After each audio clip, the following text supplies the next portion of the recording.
esta segunda jornada de seminario GAM. Les recordamos estar interactuando a través de nuestras redes sociales con el hashtag seminario GAM19, a través de nuestras redes sociales, @centrogam. Las consultas que puedan hacer también las pueden escribir y nuestros compañeros van a estar atentos. También agradecemos a la gente que sigue viéndonos a través de vía streaming. Y para continuar en esta segunda jornada, vamos a recibir a Leona Dancehall Queen, creadora de Leona's Project. Ella compartirá con nosotros sus experiencias de enseñar dancehall y twerk. Y es muy importante destacar que, tal como Gabriela con Hula Hoop, Leona también es parte de nuestras comunidades. Hemos hecho trabajo en colaboración. Y ahora quisiéramos dar un aplauso, por favor, a Leona.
Ya, voy a partir. Mi nombre es Leona, pero en realidad me llamo Cecilia Urbina.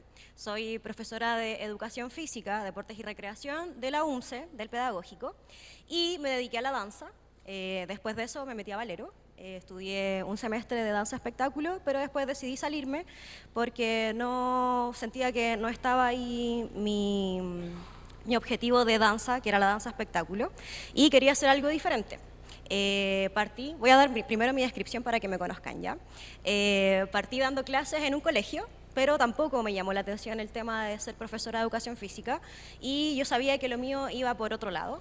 Después empecé a dar clases de dancehall y empecé a dar clases en escuelas. Partí en academias, estuve dando clases 2 años en Power Peralta y después empecé a dar clases en una disco que en ese entonces se llamaba Kingston, Jamaica, que era donde toda la gente iba en la noche a bailar dancehall.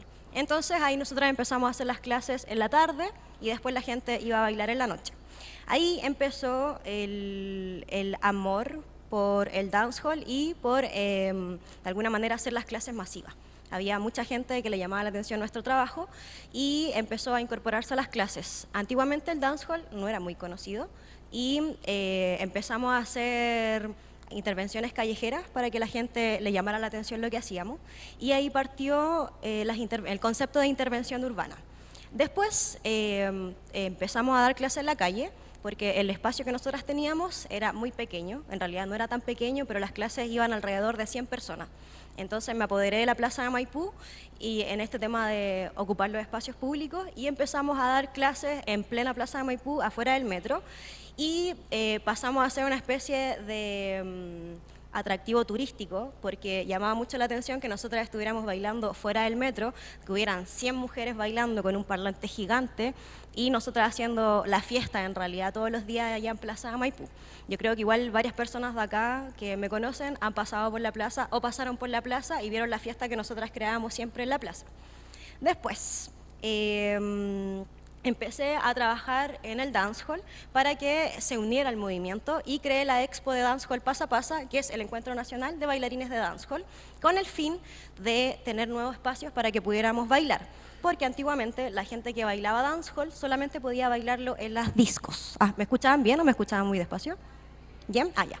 Entonces, cuando creé la Expo Dancehall Pasa Pasa, en el 2013, hubo una convocatoria de participantes de 90 personas y el año pasado la Expo, que ya iba como en su sexta versión más o menos, ya tenía una cantidad de personas de 800 participantes, así que igual ha sido un aporte maravilloso en el mundo del dancehall el tema de la Expo, porque se reúne todo el mundo a bailar, hay clases gratuitas, hay gente que va por primera vez a conocer de qué se trata el dancehall y llega a este evento y están todos bailando, es una especie de jungla, que todos lo pasan súper bien, que todos bailan.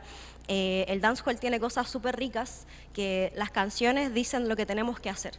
Entonces nosotros estudiamos para aprendernos los pasos y es súper entretenido llegar a la fiesta o llegar a la expo, por ejemplo, donde la canción dice el paso y nosotros estamos todos bailando en sincronía y cambia la canción y estamos bailando el otro paso, entonces igual es entretenido que la gente que no conoce el dancehall llegue a estas instancias de eventos o de fiestas donde la comunidad completa del dancehall tiene como un lenguaje universal, porque nosotros bailamos aquí en Chile los mismos pasos que se bailan en Jamaica y en Jamaica también bailan los mismos pasos que bailan en Francia, pero todos tienen el mismo nombre.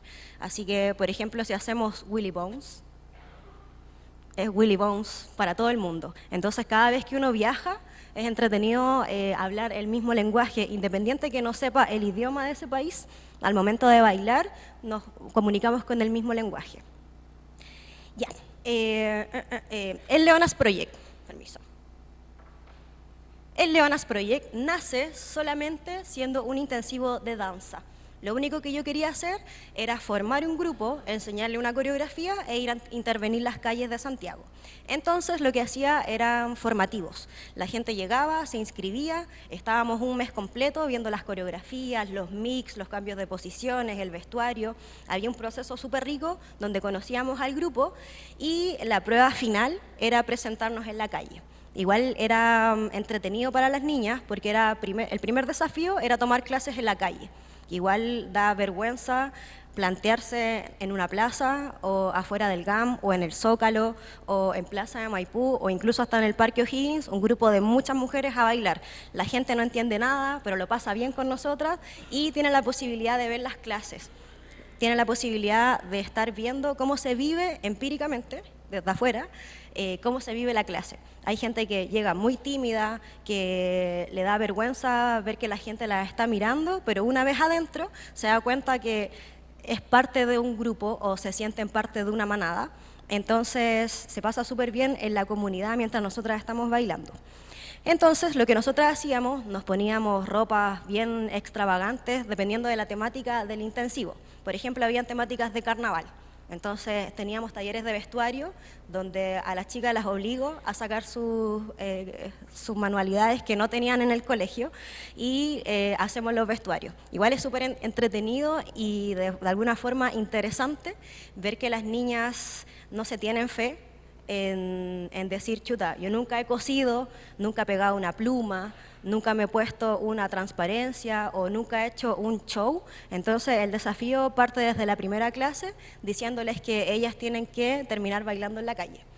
Y el Leonas Project, que nació en 2017, tenía solamente ese objetivo, hacer la intervención urbana y llenar Santiago de colores, de mujeres, de alegría y de alguna manera mostrar que en la danza no solamente hay prototipos de cuerpos que son como los que muestran en la televisión, por ejemplo. Entonces, en nuestro grupo hay muchas mujeres con todas diferentes cuerpos, todas son algunas incluso de otros países, de otras razas y de diferentes edades. Y les quería mostrar el primer video, que fue nuestro primer Leonas Project, que de aquí nace todo este movimiento, pero como les decía, solamente tenía el objetivo de hacer intervenciones urbanas. Así que les voy a dejar el segundo video, que es Leonas Project, el 2017, cuando partió este proyecto. ¿Ya? 12-9 Records. Now this one is for the real bumper girls. You pay for your for the real bumper girls. You pay for your bumper, baby. How where you come from? Big bumper girl time now. Real bumper girl time now. We don't want to see no little bumper girl in the party. Ooh. Cock up your bumper girl. Oh, ling up your bumper girl. Oh, come wine for me. Take your time and reverse for me. Look on the bumper there. Oh, look on the bumper there. Oh, come brace it up for me. Baby, me, baby.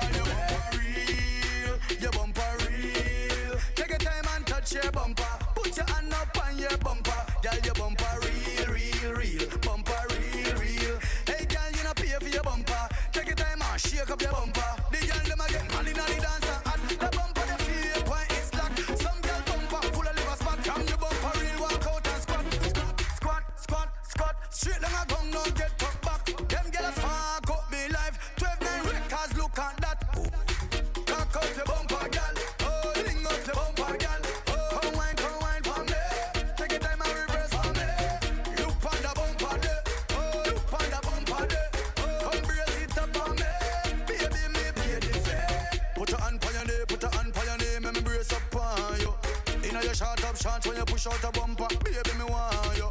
Some girl pay for the bumper, them no bother than you.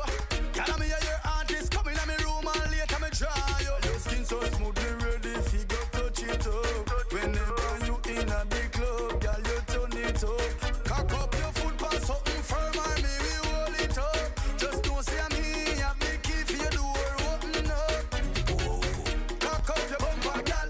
Oh, ring up your bumper, girl. Come wine for me. Take your time and reverse for me. Look on the bumper there. Oh, look on the bumper there. Come brace it up for me. Baby, me baby fair. Squat, squat, squat, squat, squat, squat. Straight down a gun, no get took back. Squat, squat, squat, squat, squat, squat. Straight down a gun, no get took back. Cock up your bumper, girl. Oh, ring up your bumper, girl. Come wine for me. Take your time and reverse for me. Look on the bumper there. Oh, look on the bumper there. Come brace it up for me. Baby, me baby fair. Big bumper, girl, time now. Real bumper, girl, time now. Me no want see no little bumper, girl, inna the party. Cock up your bumper, girl. Oh, ring up your bumper, girl. Come wine for me. Take your time and reverse for me. Look on the bumper there. Oh, look on the bumper there. Come brace it up for me. Baby, me baby fair.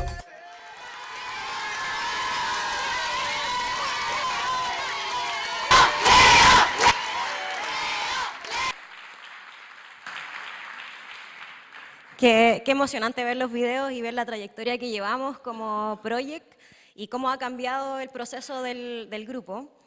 Como les decía en un comienzo, el Project era simplemente un intensivo de danza y que hacíamos las intervenciones en la calle. Y después en el 2017, a mediados del 2017, nos reunimos en el GAM en el Zócalo y celebraron mi cumpleaños. Y lo celebraron como 3 veces en la misma clase y me llamaba la atención que estuvieran tan contentas. Y después, a final de clase, se dio una instancia para conversar entre todas y ya era una instancia más íntima de clase. Y yo les conté a las chicas por qué yo me había metido en el dancehall y fue un hito que cambió el Project en un antes y un después. Entonces yo les había comentado a las niñas que para mí el dancehall y mi trabajo era súper importante porque para mí ha sido una fuente de felicidad enorme. Yo hace algunos años atrás tuve un hijo, lo perdí porque tengo útero doble. Entonces, cuando estaba estudiando en la universidad y tuve esta pérdida, tuve la posibilidad de, a través de la danza, no caer en un hoyo de depresión. Entonces, realmente ese proceso cambió mi vida y tomé la decisión de buscar una herramienta o buscar una forma de hacer que la gente no entrara o tomara malas decisiones, como por ejemplo entrar en drogas o hundirse realmente en la depresión, y tomé la opción de tomar el dancehall, tomar la danza y empezar a ayudar a la gente para que estuviera solamente feliz y lo pasara bien. Y en ese momento, cuando les dije lo que yo había pasado, las niñas me empezaron a comentar sus experiencias de vida también, y fue súper fuerte darme cuenta que tenía gente, y niñas en realidad, que han sufrido abusos desde niñas, han tenido violaciones, han pasado lo mismo que yo, e incluso historias más terribles, y las veía ahí en clases, y eso me dio un impulso y me dio a entender que realmente tenía mujeres súper valiosas en el grupo, y también me hizo cambiar el chip con respecto a las mujeres, porque también siempre tuve ese problema de tener como un recelo contra el género, por el tema de que se habla mal de las mujeres, no hay compañerismo entre nosotras. Entonces empecé a decidir que el Project no tenía que solamente ser estas intervenciones de baile, así que decidí cambiar el objetivo principal y que en este proceso, que era para hacer las intervenciones, nos conociéramos más y pusiéramos énfasis en el proceso. Empecé a poco a tratar de empoderar a las niñas, haciéndole entender que son capaces de todo, de absolutamente todo. Si ellas pueden hacer su vestuario, si hay, por ejemplo, en el grupo hay gente que es médico, hay abogados, hay estudiantes, hay de todas las profesiones, hay muchas mamás también. Entonces nos sentamos y nos dimos cuenta que la hacíamos todas. Entonces teníamos tiempo para estudiar, para trabajar, para tener nuestro hobby, para cuidar a los hijos, para llevar una casa. Entonces realmente le empezamos a tomar el peso a lo que estábamos haciendo y empezamos a trabajar el empoderamiento femenino a través de la danza y empezamos también a hablar sobre sororidad, que para nosotras también era una palabra nueva y desconocida, y empezamos a darnos cuenta que la hermandad entre el género femenino nos hace más fuertes y tenemos otra intención en nuestra danza. No solamente es mostrar un baile, sino que es mostrar a través de esos pasos una lucha. Y el poder que tiene cada mujer, por eso cada intervención y cada presentación que tenemos es tan poderosa o se siente una energía única, que si ustedes la sienten viendo un video o la sienten viendo una presentación, nosotras la sentimos sintiéndonos parte de una manada. Entonces empezamos a trabajar valores más que prepararnos para la presentación. La presentación pasó a segundo plano y nosotros empezamos a trabajar el proceso. Y nos cambiamos al Zócalo, ya empezamos a hacer las clases oficiales acá en el GAM y me gustaba mucho porque como las estructuras hacen que la gente vea la clase completa, las clases de 100 personas pasaron a ser a clases de 300 personas. Entonces eso también llamó la atención de los medios de comunicación, que estábamos haciendo de alguna manera ruido, porque como íbamos a bailar, éramos muchas mujeres y se notaba que había otro ambiente de clases que no era solamente ir a bailar, sino que ya era empezar a trabajar valores. Nos llamaron de varias partes y gracias a eso nos han reconocido a través del mundo. El año pasado tuve la posibilidad de hacer el Leonas Project en México y este año lo voy a hacer en Europa y voy de nuevo a México y también viajé a Argentina a hacerlo. Entonces para mí que se reconozca el trabajo y que la gente se dé cuenta, no solamente en Chile, sino que en el mundo completo, que estamos cambiando la mentalidad y la vida de las chicas a través de la danza, para mí es gratificante y me siento una bendecida por poder hacer esto y cambiar la vida de las niñas. Muchas gracias.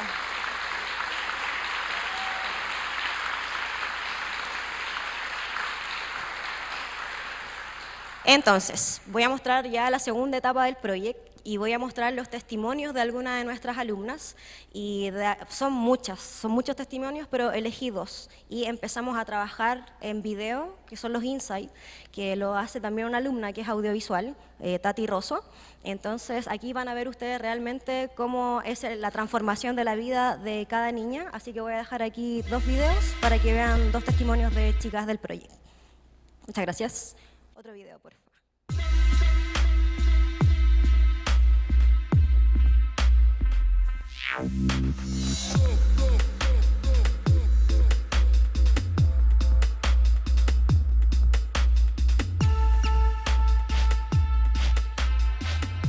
Bueno, me costó, porque cuando la primera clase, la segunda y la tercera, casi me morí de dolor del cuerpo, no me podía mover, no me podía agachar por un tema de peso. Y llegué a mi casa a llorar y a dejar todo botado. Entonces ahí estaba mi esposo que me ayudó y me dijo que siguiera y seguí pidiendo.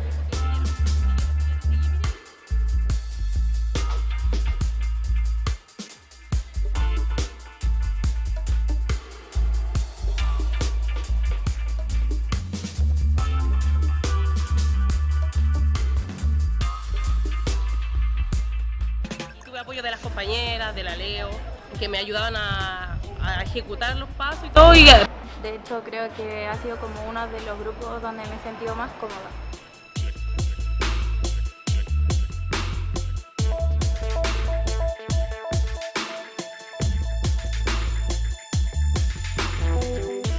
Siempre he dicho que disfruto más cuando caminamos todos juntos, anda bailando como sea, que el mismo show.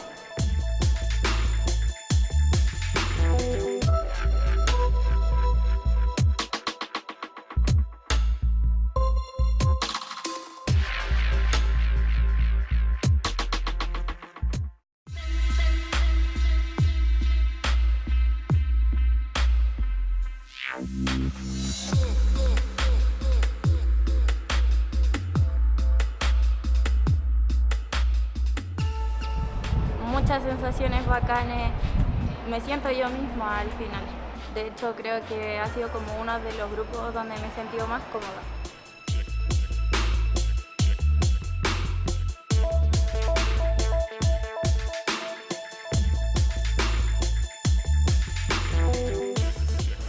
visto que disfruto más cuando caminamos todos juntos, onda bailando como sea, que el mismo show.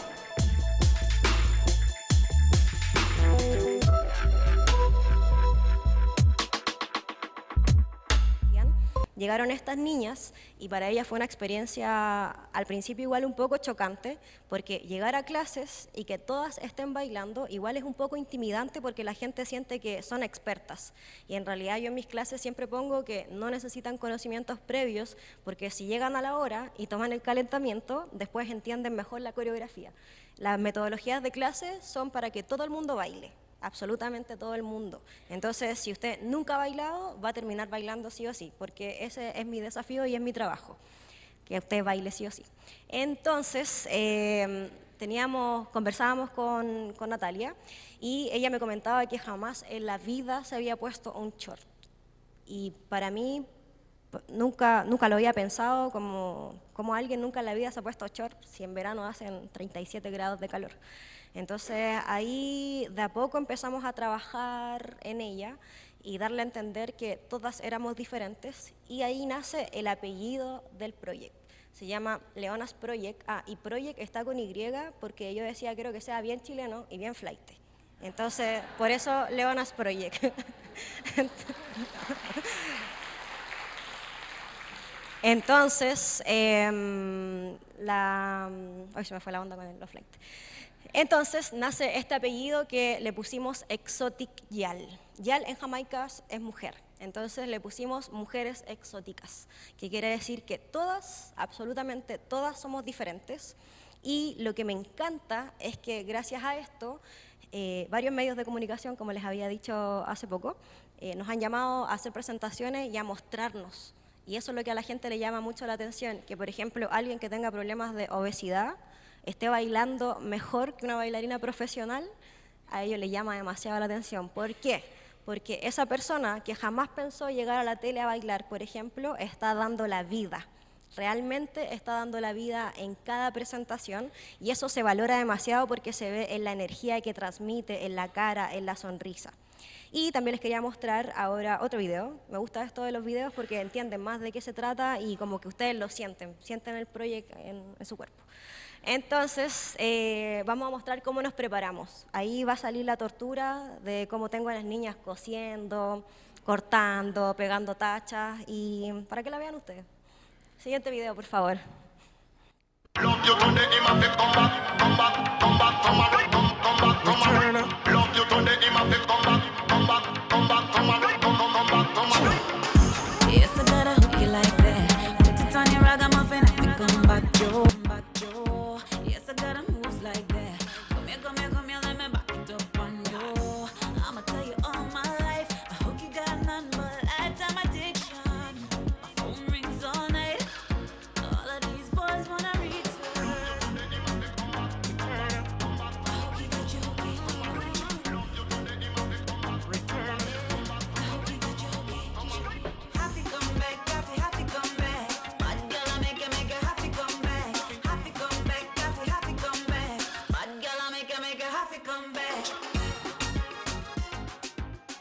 Para que sea más entretenido el proceso, pero sorprendamos al mundo mostrando que estamos haciendo algo diferente aquí en Chile. Entonces, el video que sigue, ahora sí, va a ser de la canción que hicimos del video oficial. Y después de eso viene la preparación con las tachas. Yo sé que quieren ver la tortura, pero esperen un poquito. Ahora puede correr el otro video, por favor.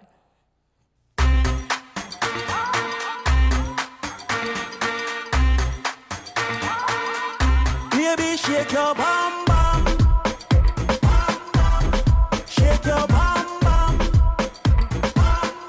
bum bum bidam bum bum, work your bum bum, move your bum bum, roll your bum bum, bum bum bidam bum.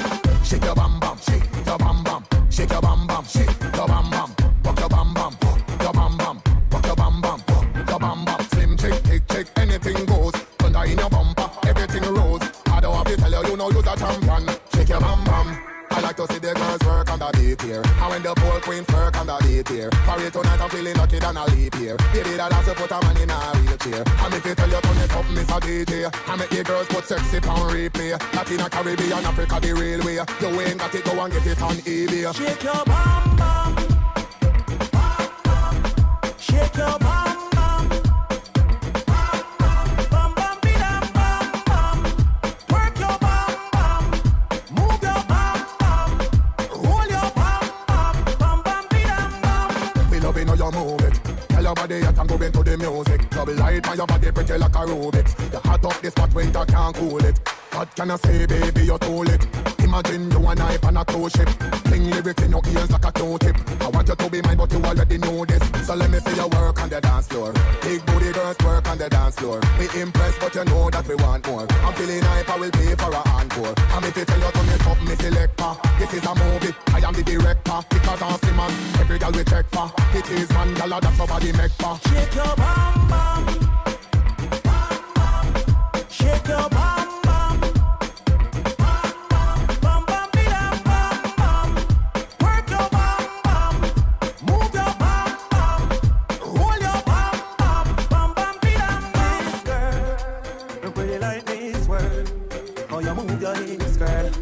Tell them do not disturb when you shake your bum bum. Hey, your body a madman when you twerk your bum bum. Baby, shake your bum bum. Shake your bum bum. Bum bum bidam bum bum. Work your bum bum. Move your bum bum. Roll your bum bum. Bum bum bidam bum.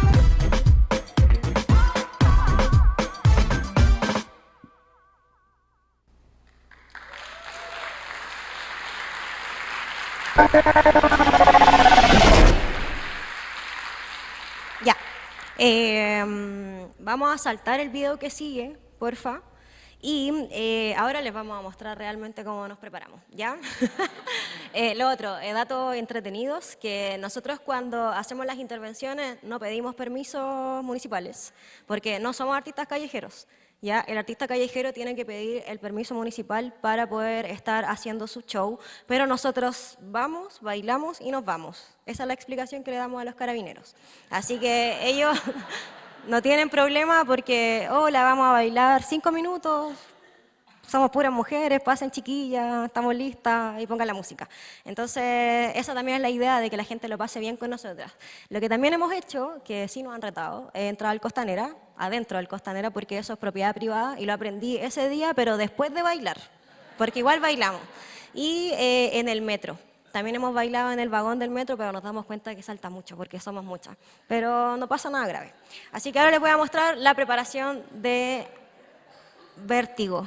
La preparación de Vértigo, porque un día estábamos en el GAM, en el Zócalo, y llegó la producción de Vértigo, no teníamos idea quiénes eran, solo era gente que nos estaba mirando, al igual de mucha gente que va y nos ve todas las clases. Y se me acercan a final de clase y me dicen, Leona, nosotros te conocemos, porque en algún momento había bailado junto a Power Peralta en Vértigo, y me dijeron, hemos visto tu trabajo por redes sociales, te hemos seguido y queremos ver la posibilidad de que hagas una obertura en Vértigo con todas tus chicas. Y fue, wow, maravilloso. Entonces ahí le comenté a la chica, estaba saltando, cumpleaños de mono, y ahí empezamos 1 mes y medio a preparar la presentación. Y ahí tuve también que cambiarle el nombre al proyecto. Ya no podía ser Leonas Project, sino que tenía que ser Leonas Project, y bien escrito, ¿ya? Porque me iba a México a dar el Leonas Project. Y la niña me dijo, Leona, ¿puedes escribir bien Project? Y yo, ya. Bueno, porque ya me di cuenta que ya el Project ya no era solo de Chile, sino que ya era un producto más internacional. Así que ahora la preparación de nuestro vestuario. Ahora sí puede correr el video.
les voy a mostrar el video de Vértigo, que para nosotras marcó un antes y un después de nuestro proyecto, porque nos dimos cuenta de la repercusión social y cultural que estábamos teniendo, de que nos invitaran a hacer la obertura del capítulo 13, por si lo quiere buscar igual en YouTube después, de Vértigo.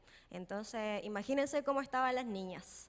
Imagínense esa persona que solamente llegó a clase y decía ya, mi sueño frustrado siempre ha sido bailar, pero decir, mi sueño frustrado siempre ha sido bailar, estoy bailando a los 35 años, tengo 2 hijos, tengo trabajo, o soy médico, o soy estudiante, y estoy bailando como bailarina profesional en el mejor estelar de Chile, junto al Leonas Project, a este proyecto de esa profe loca que yo la veía en Instagram. De verdad que ha sido algo... Véanlo ustedes, los invito a ver Vértigo. Ya. Les voy a dejar, mientras me voy a cambiar de ropa, porque tenemos una presentación, les voy a dejar 3 videos que cada uno dura 1 minuto, pero los 3 videos seguidos, los que faltan, porfa. Tuvimos una participación también en rojo. Bueno, hemos bailado como 3 veces en rojo y, espérenme que, hemos bailado, sí, 2 veces en rojo y también lo que nos gustó mucho, que para el Día de la Mujer hicimos una colaboración junto a GAM, también les voy a dejar el video. Y por último, gracias a toda esta revolución del Leonas Project, empezamos a trabajar en conjunto junto a Warner Music. Entonces Warner Music, el sello discográfico, nos pide bailar a veces algunas canciones populares que van a salir ahora en la radio y nosotras nos adelantamos el trabajo y empezamos a trabajar por nuestras redes sociales la nueva música que está saliendo. Así que imagínense el impacto que hemos creado con este monstruo Leonas Project, que para mí en realidad es mi vida. Porque como yo les había dicho, soy profesora, yo me levanto pensando en qué puedo mejorar el proyecto o en qué puedo ayudar y qué puedo hacer diferente para que la gente que esté en el proyecto viva experiencias únicas. Y soy una convencida de que somos factores de cambio y que realmente podemos cambiar la vida de la gente, y yo lo estoy demostrando de forma empírica, que por nuestro trabajo podemos hacer que la gente mejore su calidad de vida, y si esa persona cambia su vida, va a cambiar su entorno, y así es una cadena gigante. Así que realmente soy una convencida que sí podemos cambiar el mundo. Y los voy a dejar después con estos videitos y voy a bailar con algunas alumnas. En la actualidad somos más de 300 personas las que bailamos, pero voy a dejar en escena a Javiera Jaque, Amanda Cornejo, Paulina Ollanedel, Javi Pizarro, Maripi Ramírez y Catalina Parra en escena, después que vean estos videos que les vamos a dejar rojo, bueno, ahí lo van a ver. Así que muchas gracias, muchas gracias por su atención. Muchas gracias. Se pasaron. Espero lo disfruten y también disfruten nuestra presentación, que como les decíamos, a través de nuestros pasos queremos mostrar nuestro poder femenino. Así que muchas gracias.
The queen is back.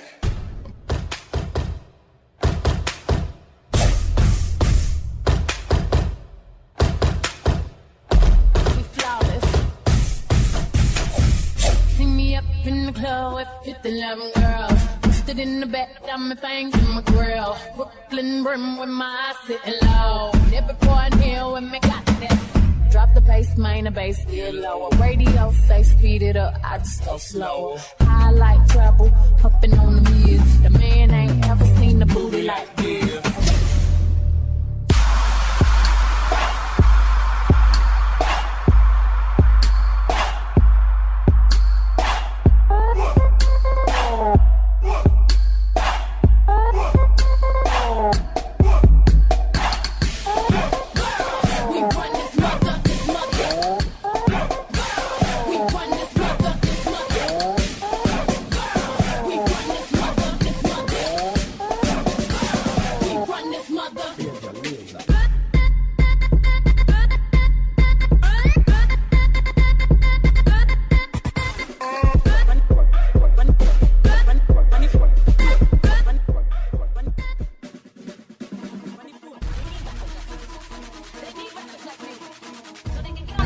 Keyboards and make music. Put it in my front to the patch, the patch, the patch, the patch, the patch, the patch, the patch, the patch, the patch,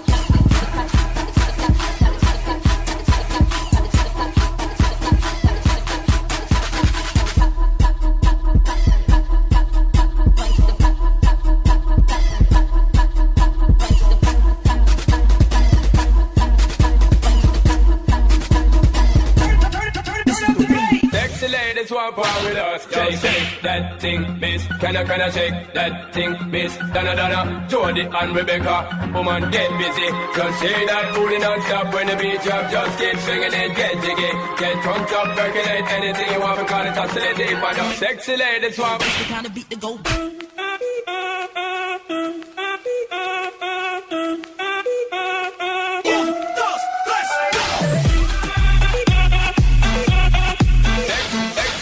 Ladies want. Sexy ladies want.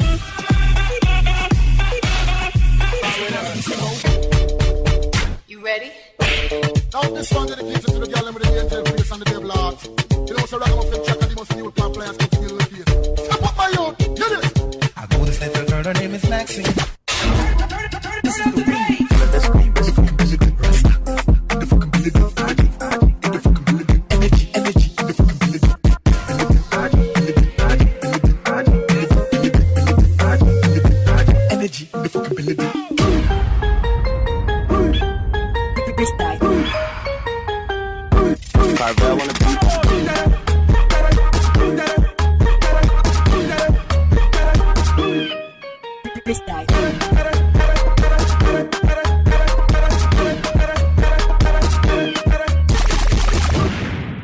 Vuvuzela que manda.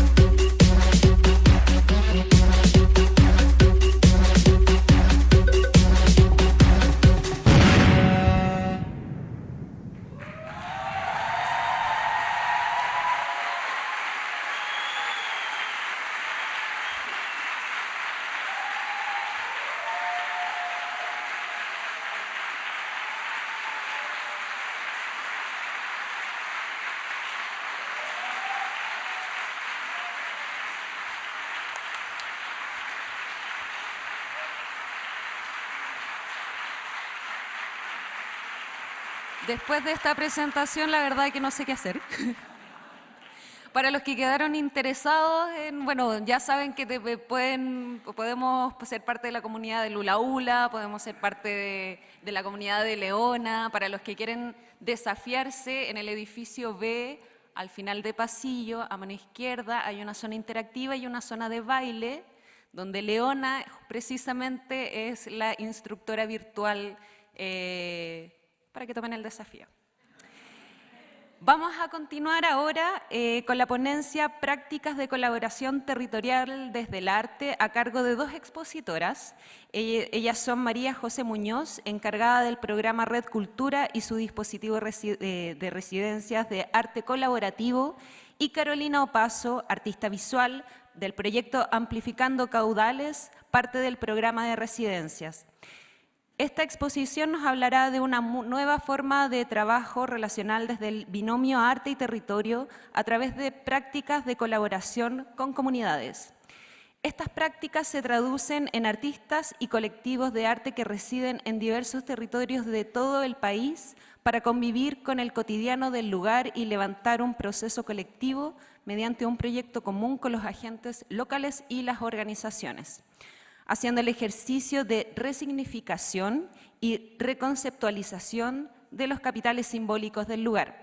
Las recibimos con un gran aplauso.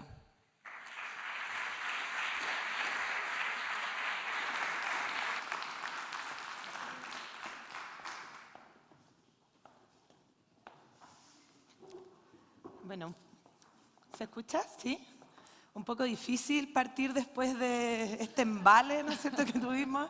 Yo creo que todos quedamos con ganas de bailar. Y entonces me toca la parte como más bajar un poco, ¿no? Bueno, yo soy María José Muñoz, tal también como lo dijo ayer el subsecretario. Yo soy encargada de un programa llamado Red Cultura dentro de la Subsecretaría de las Culturas y las Artes. Y específicamente hoy día, y gracias también, aprovecho de dar las gracias también al equipo del GAM, fuimos invitadas con Carolina a hablar de un componente dentro del programa Red Cultura que se llama Residencias de Arte Colaborativo y que propone un sistema de trabajo que es bastante particular y que yo voy a tratar de sintetizar un poco más o menos cuáles son los objetivos que busca. Para poder contextualizar también el componente de residencias dentro del programa, esto podría ser muy largo, pero voy a tratar de ser lo más breve posible. Me gustaría explicar de qué va, ¿no es cierto?, el programa Red Cultura. Partir diciendo que uno de los objetivos, de los propósitos principales del programa es el mecanismo de la participación cultural para la incidencia de los territorios y de las comunidades en la planificación cultural de carácter local. Cuando hablamos de planificación cultural de carácter local, estamos hablando de cómo una comunidad, un territorio y unos agentes locales se involucran efectivamente e incidentemente en, por ejemplo, un plan municipal de cultura, que también el subsecretario ayer lo señaló, o un plan de gestión de los espacios culturales. ¿Qué quiere decir esto? Que se co-construya de alguna manera la gestión o la planificación cultural de un territorio con la comunidad. Para eso, en el fondo, tenemos tres componentes. El basal, de alguna manera, son las residencias de las cuales les voy a hablar hoy día, que se levantan contenidos con un territorio, se trabaja con agentes y organizaciones locales. Tenemos otro componente que es transversal y permanente en el territorio, que es una plataforma de apoyo a las organizaciones culturales comunitarias que ya tienen un trabajo de participación cultural en sus territorios. Y que ya están haciendo, ¿no es cierto?, un ejercicio de gobernanza y de diálogo con sus gobiernos locales. Para terminar con el componente, para terminar el ciclo con el componente de planificación cultural participativa, que es donde debería desembocar toda esta activación comunitaria que realizan las residencias y la plataforma de organizaciones para este empoderamiento común hacia una participación efectiva de la comunidad en su planificación cultural. Eso me parecía importante señalarlo para entender el porqué de las metodologías posibles que propone también el dispositivo de residencia. Hablamos mucho de comunidad, también DAC ayer lo señaló en alguna medida, pero también es importante posicionarnos en un lugar que nos haga hacer un análisis crítico de lo que vamos a entender por comunidad, sobre todo a la hora de señalar que esa comunidad, esos agentes locales van a ser partícipes, ¿no es cierto?, de su propio desarrollo cultural. Es importante entender que toda comunidad, y bueno, y lo hemos visto no solamente con la comunidad de Lula o del Dancehall, sino en nuestro caso y en el caso programático del programa Red Cultura, hablamos de comunidades que están situadas en un territorio específico, ¿no es cierto?, en localidades de comunas en el fondo, y por lo tanto vamos a estar hablando de grupos completamente heterogéneos y la riqueza finalmente de esas comunidades está en esa diversidad de tipos de personas con las que nos vamos a encontrar. Hay unos modos de relación que tiene cada comunidad, ¿no es cierto?, y que ejerce esos modos de relación, estos acuerdos en las maneras de relacionarse. Hay prácticas culturales particulares también en cada una de las comunidades y de los territorios con los cuales nos vamos a encontrar, así como las prácticas que hemos visto, ¿no es cierto?, en estos 2 días.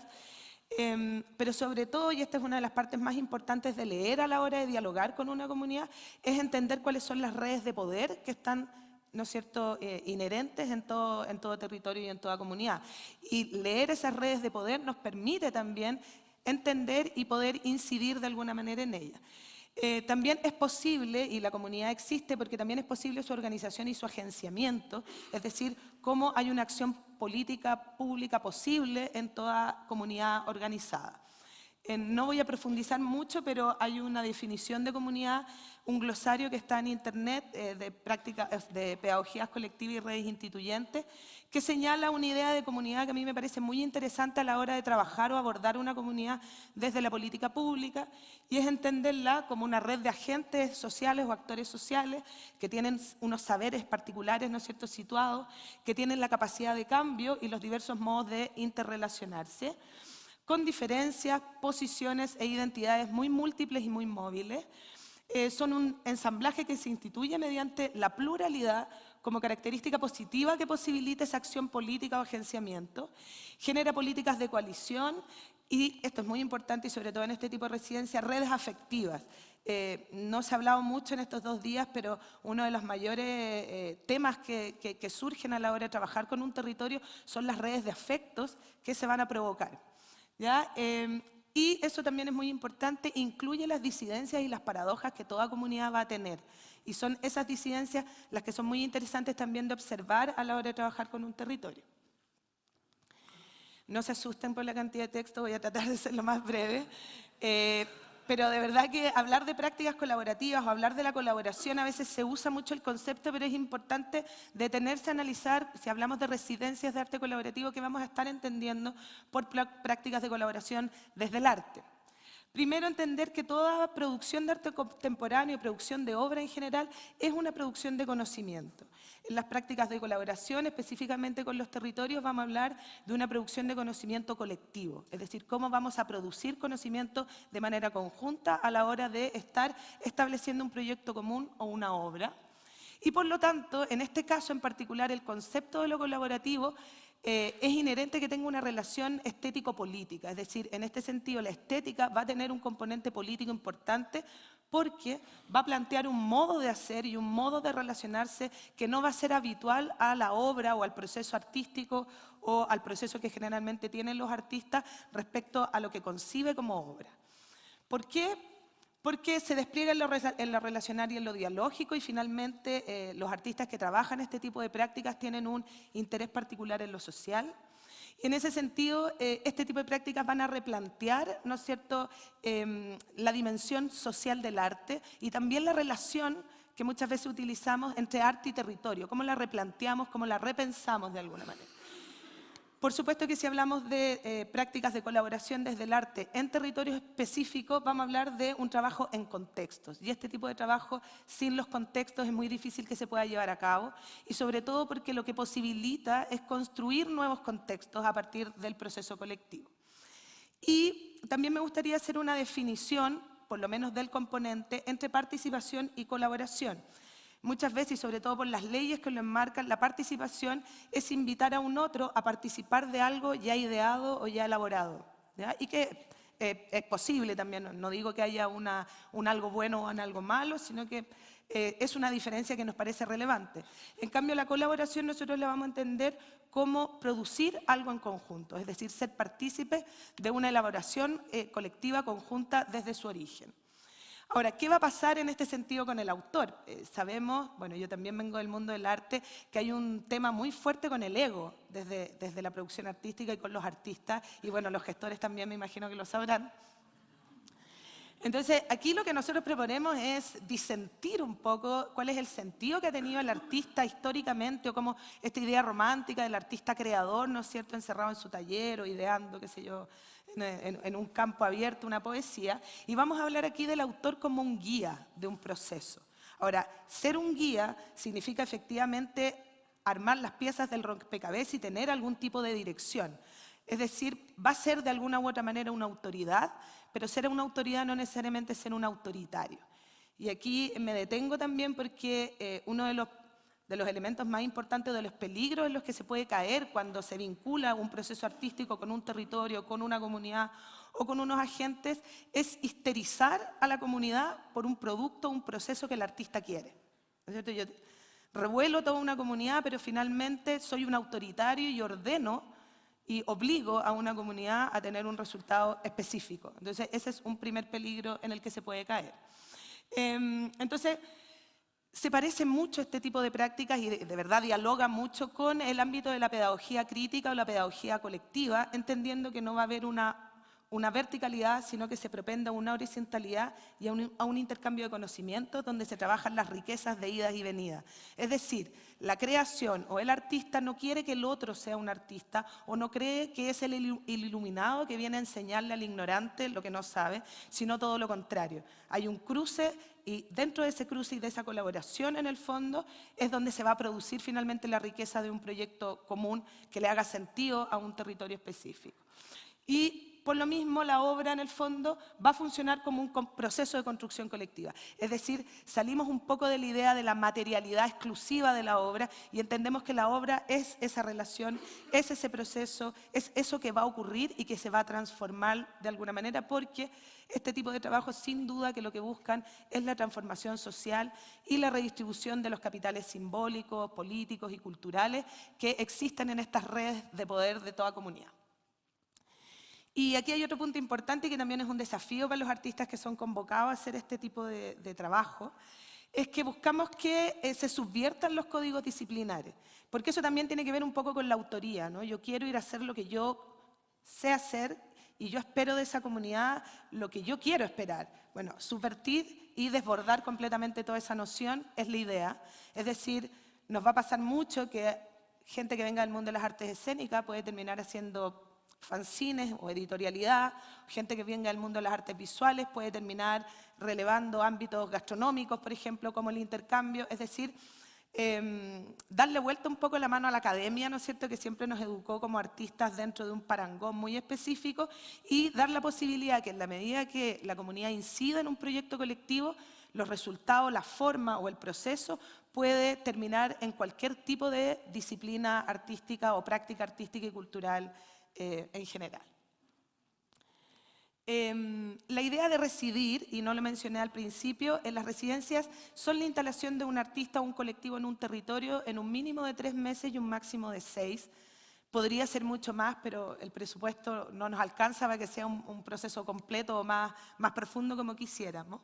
Y por lo tanto, nosotros tratamos de ser muy rigurosos con el concepto de residencia, es decir, el artista se va a vivir el cotidiano de un territorio específico, habita y cohabita ese territorio y esa es la manera de poder leer y percibir cuál es la realidad de ese territorio para poder establecer un diálogo con él mismo.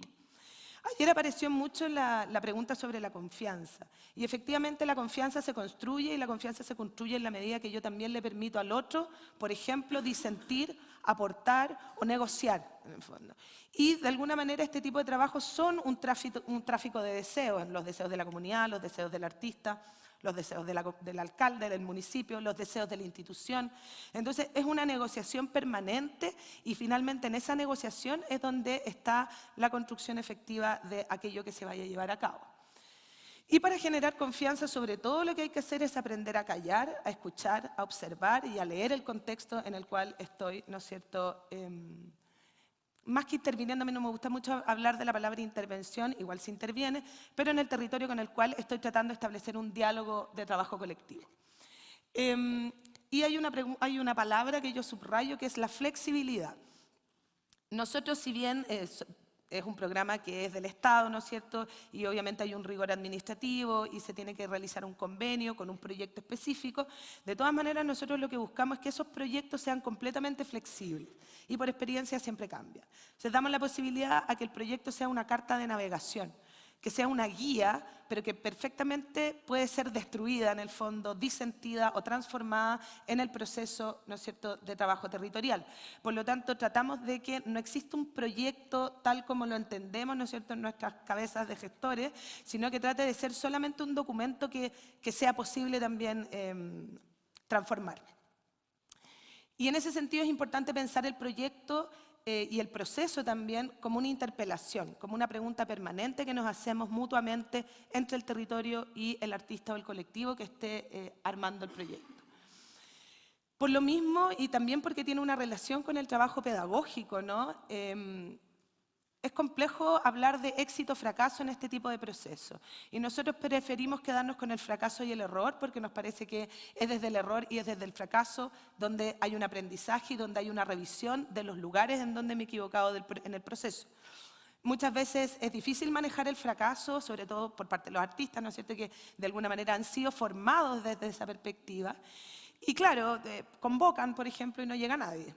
Entonces, ahí, más que sentarme en el fracaso, tengo que pensar el por qué no llegó nadie. ¿Cuáles fueron las partes del proceso que no leí, que no entendí de un territorio específico, que a lo mejor la forma en que estoy convocando, el lenguaje que estoy utilizando, obviamente no está estableciendo un diálogo ni un interés común? Entonces, en vez de hablar de éxito y fracaso, pensamos que es mejor tener una apertura al cambio permanente y el proceso tiene que ser un aprendizaje colectivo.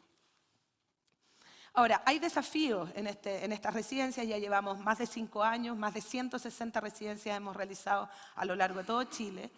Y obviamente nosotros desde el programa hacemos el análisis de cuáles son las proyecciones hacia dónde deberíamos avanzar para lograr estos objetivos ideales, ¿no es cierto?, que obviamente es el marco de lo ideal lo que señalo, para que efectivamente estén generando una inquietud, una transformación, estemos incidiendo efectivamente en un territorio. Y es esta diferencia.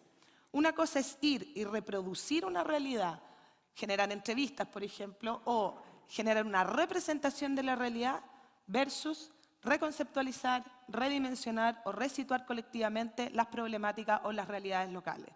Ahí hay una diferencia que es bastante enorme, porque cuando yo reproduzco solamente, estoy visibilizando una realidad, pero probablemente no estoy provocando una reflexión más crítica en ese territorio respecto a lo propio, en el fondo, a esa propia dimensión cultural, de alguna manera. Entonces, uno de los desafíos que tienen estas prácticas es justamente avanzar a esa reconceptualización conjunta y ya no solamente quedarse en la reproducción, en la filmación, en la foto de, ¿no es cierto?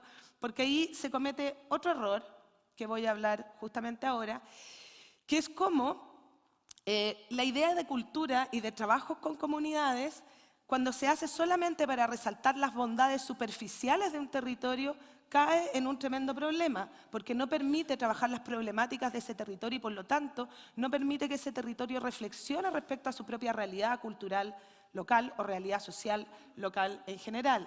Entonces, ese tipo de superficialidades va a plantear a la cultura como un transmisor de valores únicamente positivos y desmonta toda la capacidad crítica y reflexiva que las hegemonías culturales de alguna u otra manera instalan en los territorios.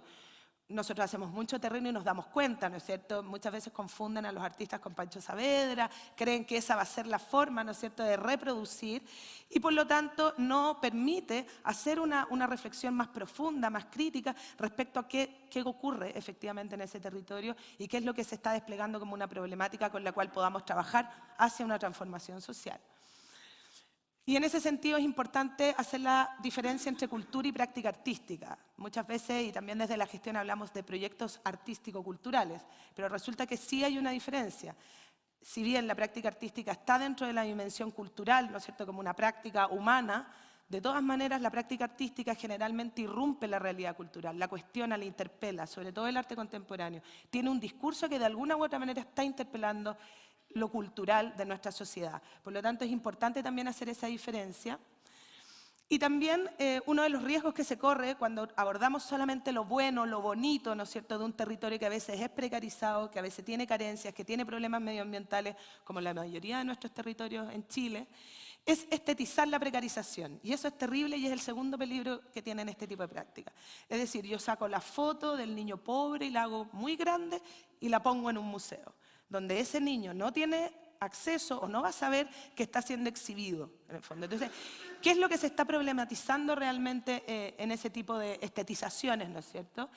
Entonces, esas estetizaciones van a funcionar como un bálsamo que va a ocultar las verdaderas tramas y tensiones locales y va a sentar un paternalismo asistencial. Y aquí hay otro punto importante, cómo salimos de ese paternalismo y logramos co-construir con un territorio, entendiendo que las abundancias también están en él, y no ver siempre a los territorios porque son aislados, porque están al lado de la cordillera o porque tienen ciertas problemáticas como los precarizados, los pobres, ¿no es cierto?, con los que yo tengo que ir a iluminarles a través del trabajo artístico. Entonces, ¿qué va a pasar cuando se trabaja con paternalismo asistencial? Es que se instrumentaliza y se despolitiza a las comunidades, y este tipo de proyectos lo que intenta es repolitizar finalmente a un territorio, a una comunidad, a través de prácticas de arte. El despolitizar una comunidad, ¿qué significa? No posibilitar otras formas de subjetividades que cada uno de esos individuos pueda tener. Nosotros hablamos mucho del retorno, es decir, bueno, va a un colectivo, trabaja en un territorio, ¿y qué es lo que se retorna? Es decir, ¿qué es lo que está circulando finalmente? Nosotros creemos que ese retorno generalmente recae en lo común. ¿Cómo planteamos lo común? ¿Cómo volvemos a lo común con una comunidad específica? Y entonces lo que se retorna son relaciones y reflexiones de carácter crítico, colectivas y también diversas, ¿no es cierto?, que son, y nosotros creemos que son necesarias respecto a las realidades que se viven. También se trabaja mucho con las memorias individuales y colectivas, se reactivan de alguna manera, y eso permite una resignificación de las propias prácticas culturales para poder empoderarme y volver a leer mis propias prácticas culturales en un territorio, ¿ya? Obviamente eso le va a dar un sentido para que las comunidades puedan tener un desarrollo cultural autónomo, es decir, conociendo, sabiendo y reflexionando acerca de lo que son, van a poder lograr dejar una permanencia en ese desarrollo y, por lo tanto, ¿no es cierto?, incidir, por ejemplo, en una política pública local, sabiendo quiénes son y cuáles son sus propias prácticas. Otra pregunta importante es el posresidencia, y aquí son preguntas porque creo que tampoco uno puede manejar la verdad, ¿no? Pero sí hay cosas que nos tenemos que preguntar cuando trabajamos con un territorio, cuando levantamos un proyecto común, cuando hemos incidido finalmente en todo lo que antes hablé. Y es el tema de la circulación, que es un poco también el peligro que yo decía, ¿no? La foto del niño pobre en el museo, pero el niño pobre está en su territorio, muy feliz, en fin. ¿Qué pasa con la circulación? Hay una relación, tensión con las prácticas colaborativas, ¿no es cierto?, y la obra como producto. ¿De quién es la obra? ¿De quién es el proyecto? ¿Es del artista? ¿Es de la comunidad? ¿Qué pasa ahí? ¿Cómo no caer en la capitalización de ese trabajo colaborativo? ¿Cómo no instrumentalizarlo? ¿Y cómo no ser el artista que va, que extrae el contenido, que se lo lleva y que después es un éxito en todo el mundo? ¿Cómo soy capaz de incorporar finalmente ese territorio, pero no solamente incorporarlo, sino como es algo colectivo, es algo que en la medida que genere un cambio, esa comunidad lo va a sentir como propio porque lo trabajó y lo co-construyó de alguna manera y lo va a hacer permanente, no solamente el proyecto, sino aquel cambio o aquella resignificación que se haya logrado. Entonces, cuando hablamos de visibilizar ciertos territorios, hay que hacerse la pregunta de ¿a quién afecta esa visibilización? ¿Para qué se realiza una visibilización? ¿A quiénes son los que se están beneficiando con una visibilización efectivamente?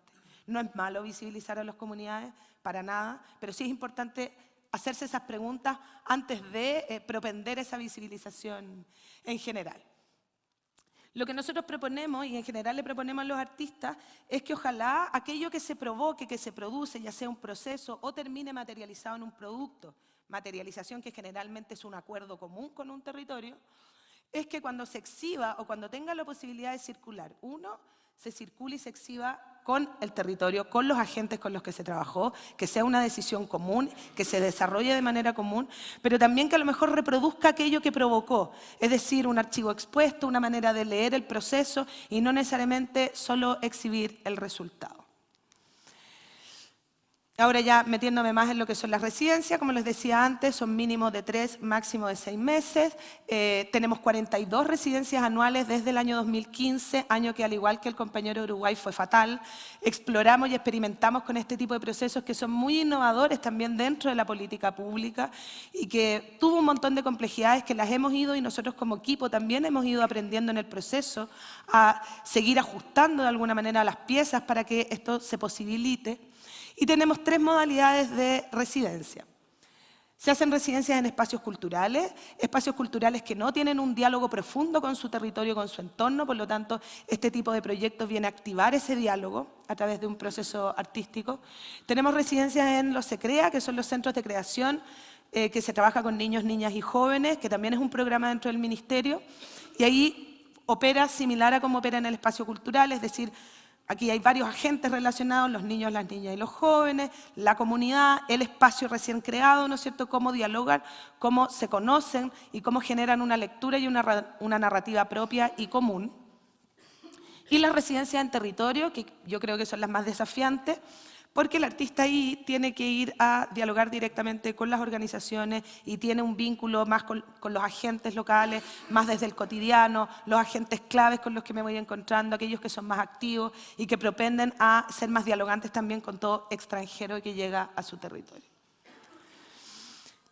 Como este es un componente dentro de un programa estatal, obviamente hay una trama de agentes con la que yo también voy a tener que saber negociar y también voy a tener que ser muy creativo. Está la comunidad y los agentes locales, están los artistas y o colectivos, ¿no es cierto? Pero también está la coordinación nacional, está la coordinación regional, están los espacios culturales y están los municipios. Y todos esos tienen unos deseos y unos objetivos y unas maneras de entender la relación arte y territorio de manera distinta. Por lo tanto, también ahí la misión es cómo despejar y cómo generar redes de colaboración y flujos de relaciones de manera transparente y de la manera más cooperativa posible. El proceso que tenemos es bastante particular. Nosotros hacemos una convocatoria pública anual donde lo que se postula no son proyectos, porque si no, si se postulan proyectos, todo lo que dije para atrás es muerto, ¿no? Lo que se postulan son perfiles de trabajo y experiencia en proyectos similares, es decir, en procesos de colaboración desde el arte contemporáneo con territorios o con comunidades específicas. Se seleccionan a los artistas y primero se hace un terreno de reconocimiento donde el artista va a aquel territorio que le fue entregado, porque una particularidad también que tiene la convocatoria es que los artistas postulan a una región distinta a la de su domicilio. La idea es generar efectivamente un intercambio cultural, pero no eligen el territorio porque propendemos a que no sea un proyecto del artista, sino que el artista y sus posibilidades son una herramienta, son una vía, en el fondo, para lograr un proyecto común. Por lo tanto, los territorios les son asignados según una estrategia de trabajo propia del programa Red Cultura y propia de cada región, en el fondo, que generalmente es aquellos territorios donde no ha habido un diálogo y donde necesitamos empezar a construir este empoderamiento para que futuramente esa organización, esas comunidades, ¿no es cierto?, sean parte de sus estrategias políticas, culturales, locales. Luego de ese terreno se hace una jornada nacional donde hablo mucho más que, estoy tratando de resumir mucho lo que les estoy contando, pero hablo mucho más rato del que voy a hablar ahora. Tratamos de entender en conjunto también qué es lo que buscamos, cómo lo buscamos y qué es lo que propendemos. Y recién después de todo ese proceso se levanta el proyecto. Y ese proyecto es como una carta de navegación, como les hablaba antes. Es decir, no puede ser un proyecto cerrado, que yo solamente vaya a cumplir al territorio y a tratar de que la gente se entusiasme con mi proyecto, sino todo lo contrario. Yo voy a proponer, y en la medida que yo permito esa disidencia y esa injerencia real del territorio en ese proyecto común, efectivamente ese proyecto se va a ir modificando. Y luego viene la implementación en el territorio, ¿no es cierto?, con este mínimo de 3 y máximo de 6 meses. Y muchas veces se producen resultados que tienen que sí o sí retornar al territorio y la mayor cantidad de resultados, ya sean libros, documentales, etcétera, tienen que estar en el territorio en su mayor medida y luego ver cómo se negocia esa circulación con ese mismo territorio. Para finalizar y ya darle el espacio a Carolina, nosotros tenemos uno de los problemas que yo he visto también trabajando en la institución es cómo se generan procesos y productos que dan cuenta de esos procesos, pero que no son visibles, que quedan en un cajón o que se archivan. Entonces, como tenemos las herramientas tecnológicas, la mejor manera de hacerlo también colectivo era levantar un sitio del ministerio que contuviera las bitácoras, en el fondo, de artistas que levantan estos procesos en los territorios. Los invito a revisar, están por región todas las que se han realizado. Obviamente, si tenemos 42 al año, hay unas que de verdad lo logran o lo desafían, hay otras que les es más complejo y más el aprendizaje está en el artista, y esas son cosas que también se van manejando y de alguna u otra manera también vamos haciendo una escuela en ese sentido. Y se visibilizan generalmente todas las entradas de bitácora por tiempo, las más nuevas, digamos, pero si uno pincha cada una de las residencias que se han realizado, están los objetivos generales del proyecto, quiénes son el colectivo, el artista que está ahí, cuál es su experiencia, y están todas las entradas de bitácora, que qué es lo que me permiten entender un proceso completo. Nosotros les pedimos a los artistas que suban mínimo 2 entradas de bitácora durante la residencia, para nosotros ir leyendo simultáneamente, pero además una manera de abrir estos procesos para que todo el mundo también los visibilice y también como una fuente de aprendizaje, ¿no? Es muy interesante también como una forma de... Porque todo esto es como muy en el aire, ¿no es cierto? Entonces, ¿cómo explico de alguna manera de qué se tratan este tipo de procesos desde el arte contemporáneo? Y esa es una de las formas, ¿no es cierto?, visibilizar un poco el quehacer efectivo de este tipo de proyectos. Tenemos unos hashtags que también los artistas los utilizan cuando suben la información. Y para que esto no quede solamente como en la teoría, a mí me parecía muy importante invitar a Carolina Opaso también a esta charla, que es una artista que hizo una residencia el año pasado en una comuna que se llama Quilleco, que queda en la región del Biobío. Es importante que ustedes sepan que tenemos mínimo 2 residencias en las regiones más pequeñas y máximo 3 en las más grandes. Todas las regiones tienen residencia y generalmente son territorios y comunidades que no están vinculadas a los centros regionales. Y en el caso de Carolina, yo fui el año pasado a hacer un terreno, a visitarla, y nos tocó ir a un consejo municipal. Y nos sentamos con el Consejo Municipal y el alcalde. Y tuvimos la capacidad de explicar de qué se trataban. Carolina explicó cuál era el proceso que estaba llevando a cabo y además llevó a organizaciones que nunca se habían sentado en un Consejo Municipal y que eran completamente invisibles para la autoridad local. Lo interesante para nosotros como programa Red Cultura es que con esta residencia se cumple el ciclo, porque este año el alcalde decide levantar su plan municipal de cultura codiseñado con su territorio, donde nosotros esperamos que las organizaciones con las que Carolina trabajó y otras, así como los agentes y los contenidos que se levantaron en esa residencia, sean parte efectiva de ese plan municipal, porque finalmente ahí va a estar contenida la realidad cultural local. Así que vamos con Carolina. Y muchas gracias.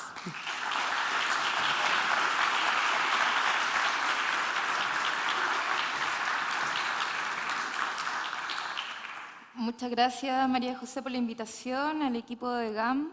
Bien, el proyecto que yo presenté, o sea, que desarrollé con la comunidad en Quilleco, se llama Amplificando Caudales. Cuando yo asistí a hacer esta etapa de diagnóstico de la que hablaba María José,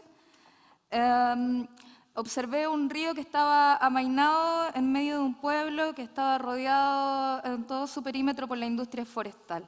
Entonces, conversando con algunos habitantes en relación a los elementos simbólicos, culturales de Quilleco, tendían a mencionarme elementos que eran demasiado, que a mí me resultaban como bastante tradicionales y que tenían relación con una cultura más bien impuesta como desde esta historia vertical, institucional. Entonces, pensé que el paisaje, yo también tengo una práctica en relación al paisaje natural, a las aguas, a los ríos, como desde hace mucho rato. Pensé que el paisaje era una matriz interesante de sentido para la comunidad y que podía desarrollar un proceso con la comunidad quizá arqueológico en torno a este paisaje, pensando que Quilleco está rodeado en todo su perímetro por la industria forestal que degrada la cultura. Entonces, vi un río que se encontraba amainado en la entrada, entre un puente, y comencé a preguntar sobre este río que se llama Quilleco también. Quilleco significa agua de luna. Bueno, tiene varias significaciones, pero no existe una... Bueno, pero agua de luna es como la significación por la que todos conocen Quilleco en general.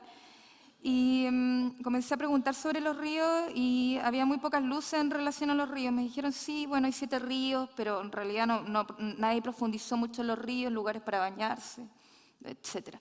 Entonces, sabiendo que habían 7 ríos dentro de la comuna y muchos canales de agua, la imagen que tenemos acá atrás es el mapa de ríos dentro de la comuna de Quilleco. O sea, Está de fondo una fotografía, pero lo que está sobre esto es el mapa de ríos de Quilleco. En general, los accesos para llegar al río tienen que ser a través de la industria forestal. Bien, entonces pasé, luego cuando ya estoy en el territorio desarrollando el proceso de residencia, explorando con qué comunidades trabajar y explorando el paisaje. Luego, como 2 semanas, conocí a Germán Sepúlveda, que es el actual DIDECO de la comuna. Él es de profesión antropólogo. Germán tiene una amplia investigación en la Araucanía y el Biobío, entre la Araucanía y Biobío hacia la montaña, y él se dedica a estudiar los ñencos del agua. Inmediatamente hicimos sinergia con Germán, tuve un súper buen aliado dentro del municipio, y Germán me comenzó a contar los relatos que existían en torno al paisaje natural y cómo podía acceder a este, y comenzó a invitarme también a estos lugares naturales que habían en Quilleco con algunos grupos de personas. Bueno, en el texto anterior se lee un texto de Germán Sepúlveda, donde habla de cómo se genera esta identidad montañesa.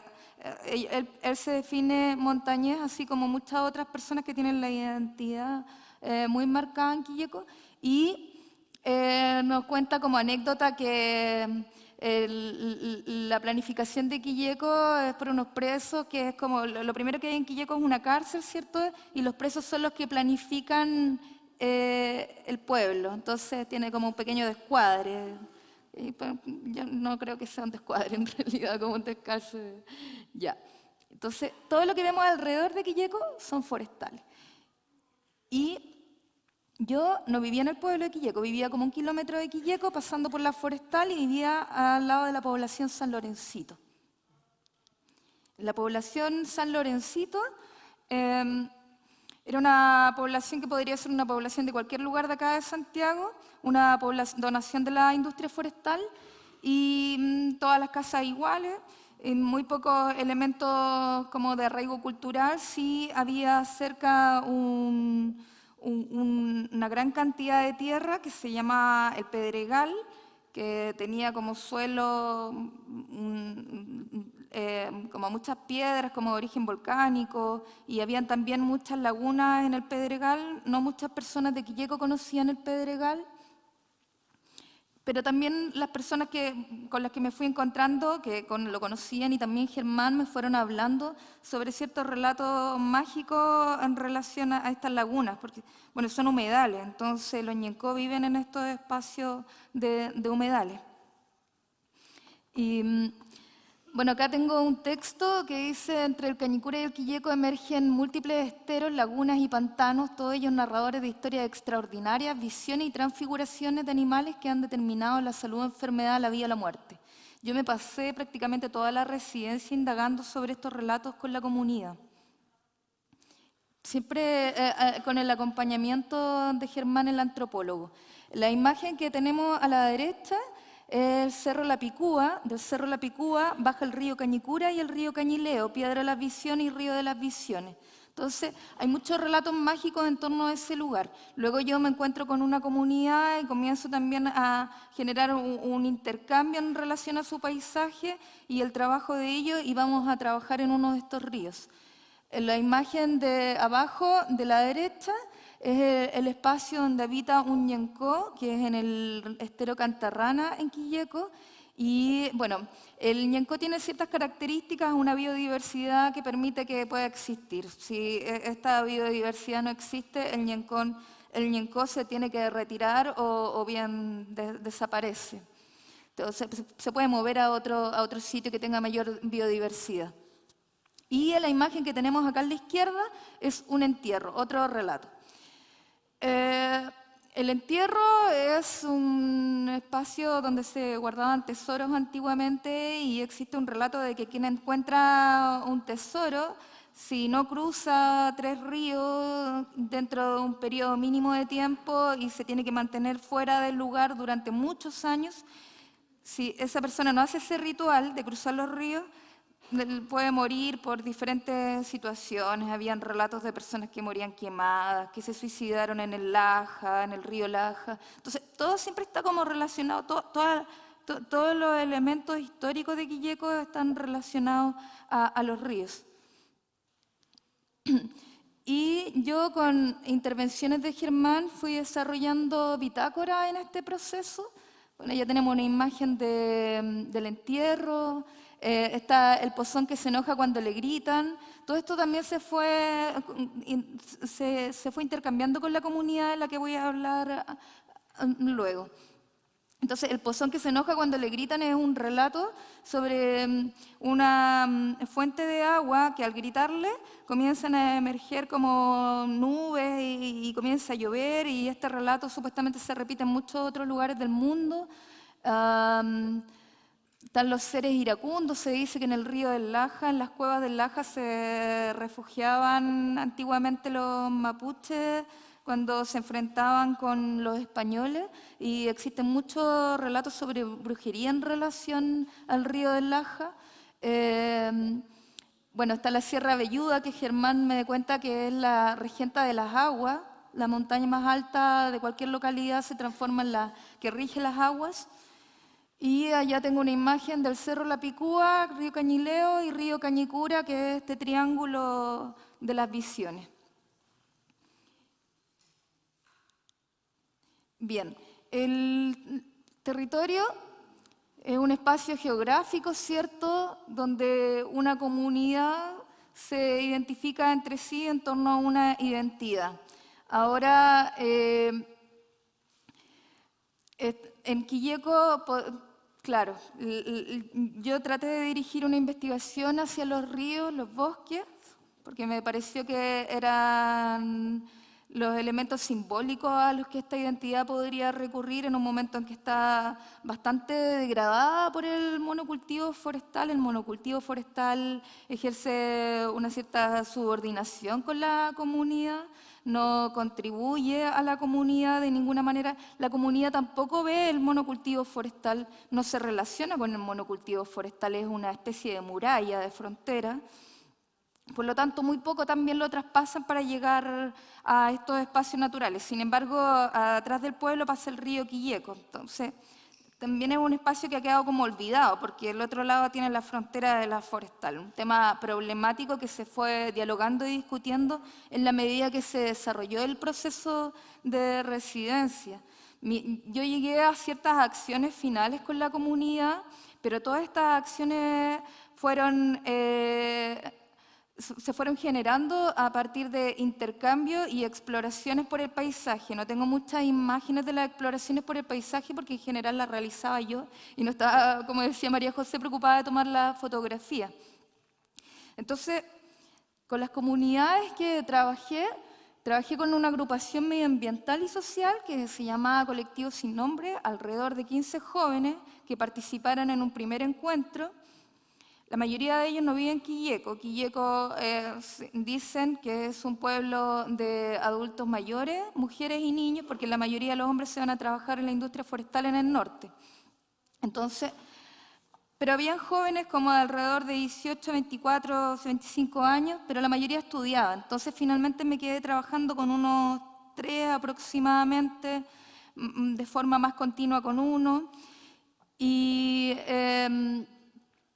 trabajé también con Hebras de Quilleco, que es una organización de tejedoras que me relataban sobre la vinculación afectiva que ellas tenían con el tejido, y de ahí comenzamos a generar ciertos enlaces con el tejido de los ríos en Quilleco.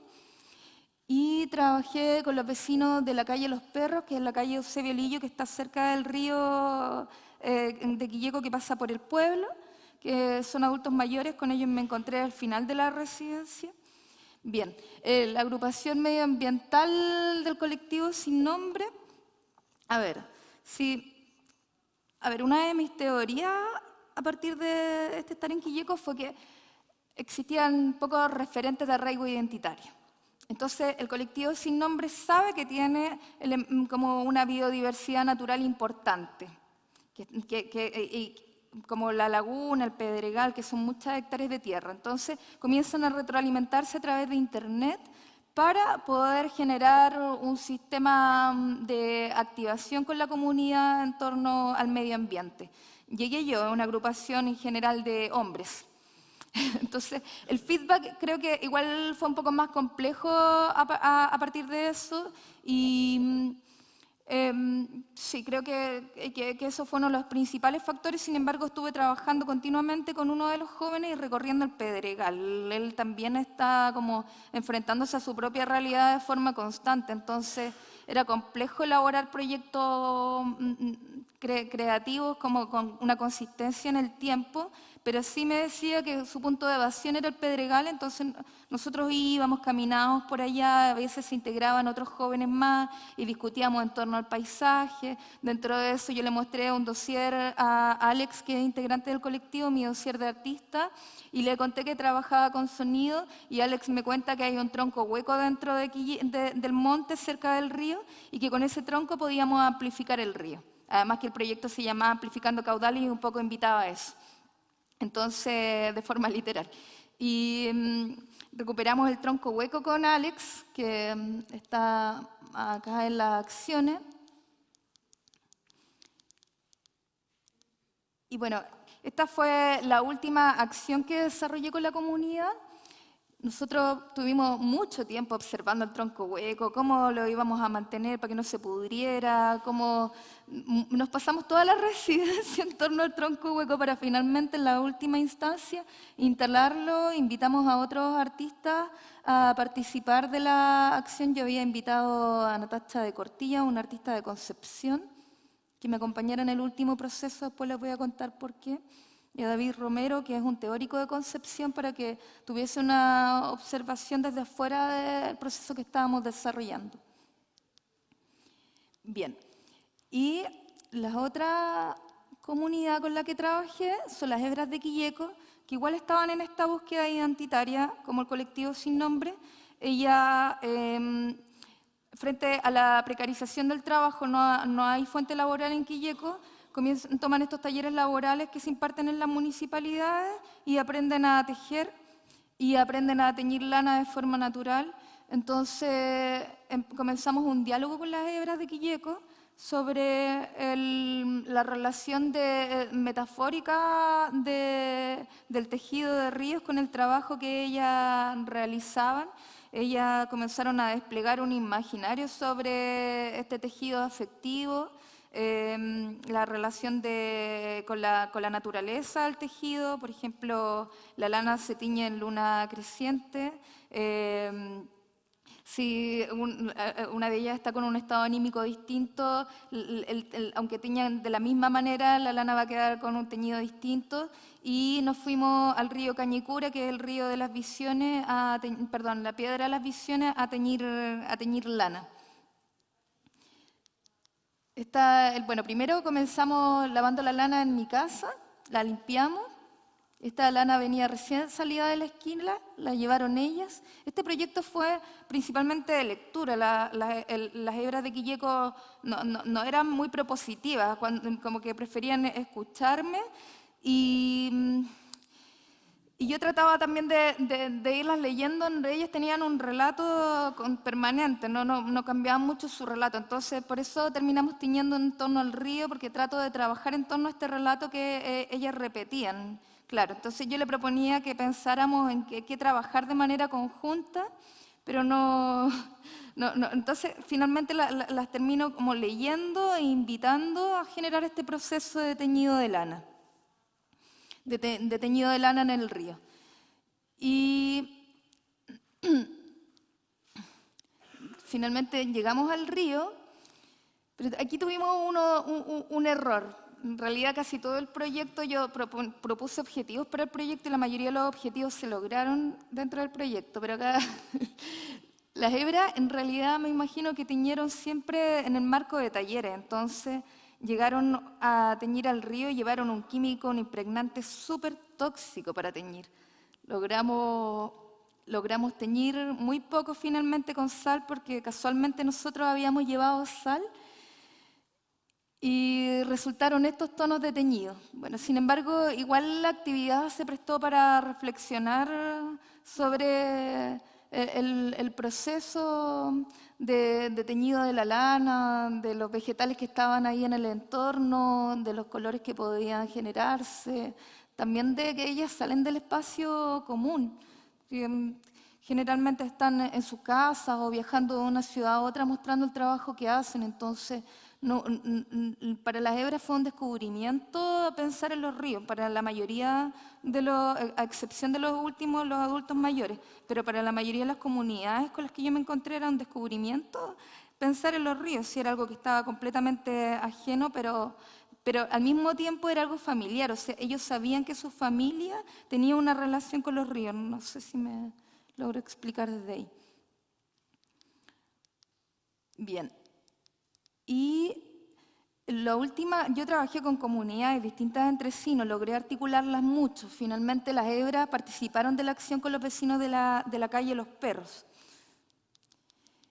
La calle Los Perros es una calle que se genera, nace años después de la fundación de Quilleco y nace como una toma. Y se dice que en el lugar había muchos perros y de forma marginal lo comienzan a llamar calle Los Perros. Entonces, a partir de este interés que tenía por el sonido, Germán me comenta que antiguamente se molía el catuto en las tardes y el sonido se amplificaba en el pueblo, porque como está en un sector más bajo, el sonido subía, se molía con piedras gigantes. Entonces, yo hasta ese momento había estado haciendo un trabajo más o menos esforzado por llegar a las comunidades y poder vincularme con ellas para llegar donde las hebras. Fue a través de la municipalidad, llegaba en un vehículo municipal hacia localidades que estaban súper lejos. Con la comunidad de los jóvenes fue difícil descubrirlos. En esa instancia intentaba a través de Servicio País, pero tampoco Servicio País favoreció mucho el encuentro. Y con los vecinos de la calle Los Perros llegué a hacer entrevistas, a preguntar de qué se trataba esta historia de la molienda del trigo para hacer los catutos. Y ellos engancharon inmediatamente. Me encontré con personas principalmente de tercera edad y me di cuenta que, bueno, a ellos los conmovió mucho que yo tuviese un interés por este relato. Y ese fue como un punto activador de mi vinculación con ellos. Entonces, también pensé en la investigación dentro de un proyecto de arte colaborativo, lo necesario que es desarrollar un proceso anterior de investigación, donde uno puede ir descubriendo estos puntos de significación dentro de la comunidad que son muy importantes para ellos y con los que poder trabajar. Y, claro, entonces, yo tenía más o menos esta idea de que podíamos hacer una acción catutera, se los propuse, y ellos comenzaron a generar ideas de dónde hacerlo, en la casa de quién, qué podemos hacer, cuáles son los aderezos tradicionales para el catuto, y me empezaron a planificar completamente la actividad. O sea, esta actividad, yo atendía a las planificaciones de los vecinos. Claro, porque ellos se empoderaron mucho con la actividad. Y dentro de eso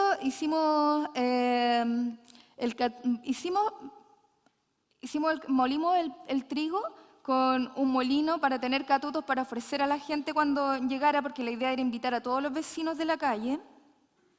Y así fue. Lo hicimos en la casa de la señora Otilia. Me habían contado que la señora Otilia era una bruja del pueblo y le tenían miedo. La señora Otilia sabía santiguar, entonces de ahí surgen una serie de interpretaciones y también ella participó en muchas ocasiones como del parto en casa y tiene un conocimiento ancestral así gigante. Y su familia históricamente hizo catutos, nos recibió su hija, hicimos catutos con la hija que también heredaba esto y estaba heredando las piedras catuteras.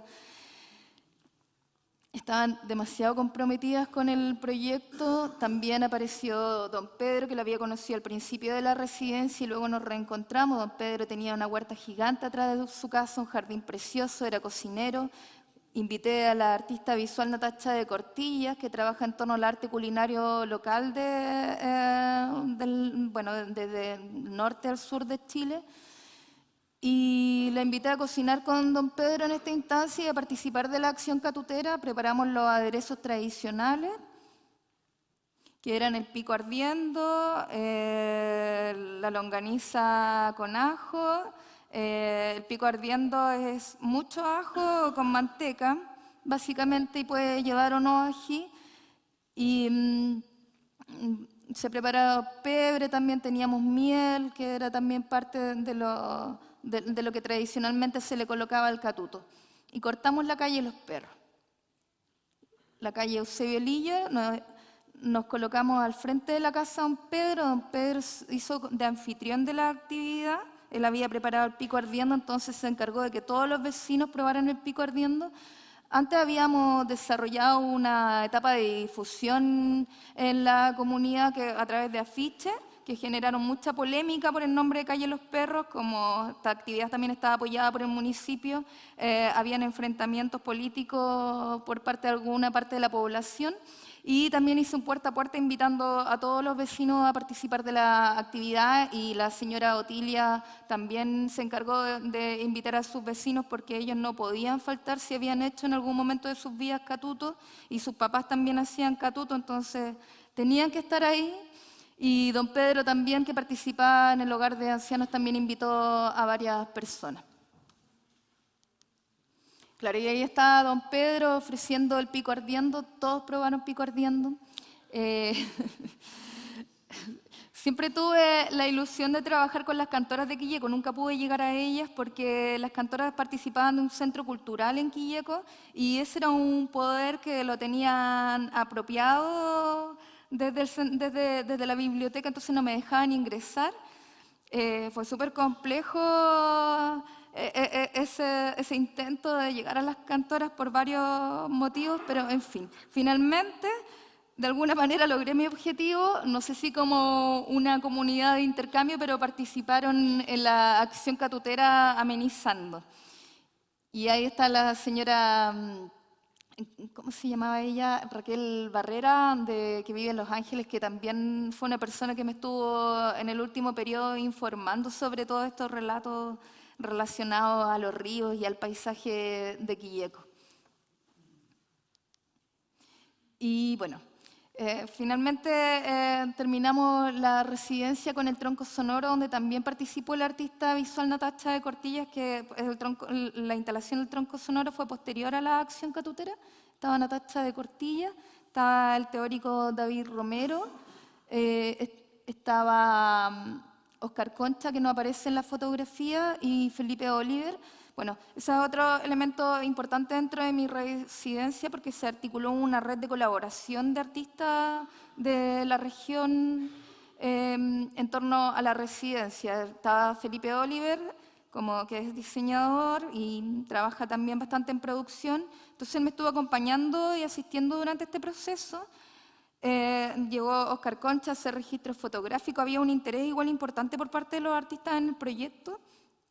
Llegó luego Natacha de Cortilla a participar de la acción catutera, y David Romero a observar el proceso para proporcionar una mirada como desde afuera, que finalmente entre los artistas desarrollamos diálogo con la comunidad, y también hasta hoy día todavía podemos seguir desarrollando diálogo entre nosotros respecto del proceso que sucedió en Quilleco. Sí. Eso básicamente a grandes rasgos el proyecto, que duró 3 meses.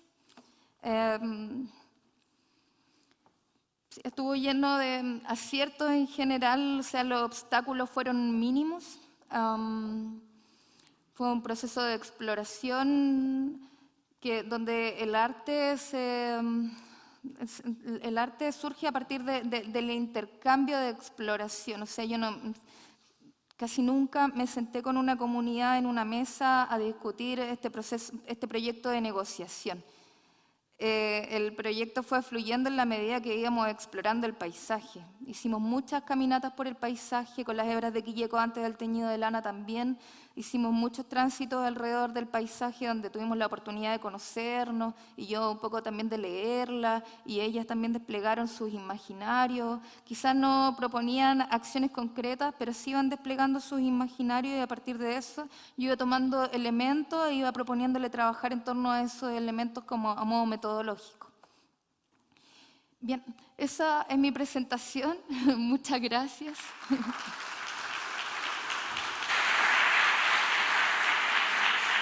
Muchas gracias a las dos. Ya tenemos preguntas. Tenemos una pregunta del público y dice, en acuerdo pleno con el enfoque teórico-político del programa, cuesta entender su coherencia con las políticas más divulgadas por la administración, amplificación de audiencias, valecultura, fomento de la participación del sector privado en la gestión pública. ¿Cuánto gravita este programa? ¿A qué línea se articula la gestión autónoma de las comunidades post-residencia, más allá de los planes de gestión municipal? Para María José.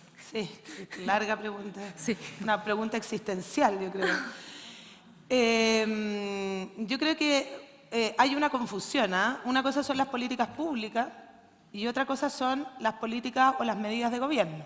Y creo que la pregunta tiene esa confusión porque nosotros trabajamos como programa en torno a las políticas públicas, las políticas nacionales de cultura en el fondo, y la política nacional tiene un giro que para nosotros es muy interesante y es desde donde finalmente diseñamos y transformamos el programa Red Cultura, y es la que versa sobre la participación cultural y que lo que va a entender, en este caso, la política pública como participación cultural. Por lo tanto, nosotros nos abocamos en ese sentido. Las medidas de gobierno son aquellas medidas que se cumplen en un periodo determinado de tiempo y obviamente van a tener que ver con la administración, ¿no es cierto?, que está de turno, pero nosotros tributamos principalmente a esas políticas que tienen que ver con la participación cultural. Desde esa perspectiva, efectivamente, la participación cultural es lo que nosotros estamos tratando de hacer como ciclo programático en el programa Red Cultura, que es, ¿no es cierto?, la incidencia, levantando, activando una noción del trabajo no solamente artístico, sino como de la producción cultural local, que es lo que acabamos de ver, de cómo dialogó con ello Carolina. Trabajamos con las organizaciones sociales para llegar a ese Plan Municipal de Cultura. Ahora, si bien el Plan Municipal de Cultura ha sido visto solamente como la herramienta, el programa lo que propende es a que se codiseñe con el territorio para que esa herramienta sea efectivamente represente el desarrollo cultural local y sea demandada también por su comunidad. Y eso de alguna manera está versado en la Política Nacional de Cultura. Por lo tanto, creo que ahí hay una diferencia importante que realizar, porque las medidas de gobierno no constituyen programas. Los programas son de continuidad dentro del Estado. Entonces, las medidas son acciones específicas que se van a hacer en un gobierno determinado.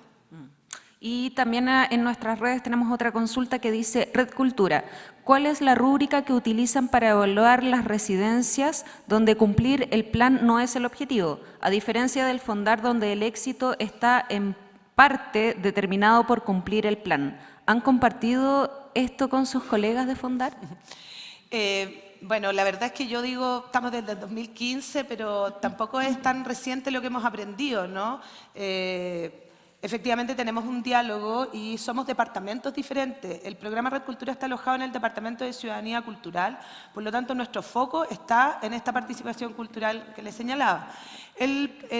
El Departamento de Fomento, que es donde están alojados los fondos, es un departamento que propende el desarrollo artístico, es decir, está más abocado a la obra, al artista. Nosotros estamos más abocados a la ciudadanía, que bueno, que es una palabra polémica también, pero finalmente a las comunidades, a la ciudadanía, ese es nuestro foco, digamos.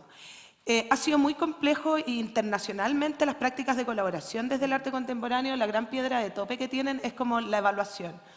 Pero nosotros desde el año pasado tenemos a un colega, un sociólogo, que nos ayuda a levantar indicadores y desde este año vamos a poder aplicar por primera vez una evaluación del cumplimiento de objetivos, pero no del cumplimiento de objetivos del proyecto, sino del cumplimiento de los objetivos como programa, digamos, de cómo queremos que este dispositivo funcione, cumpla sus objetivos para después relacionarse con el ciclo programático.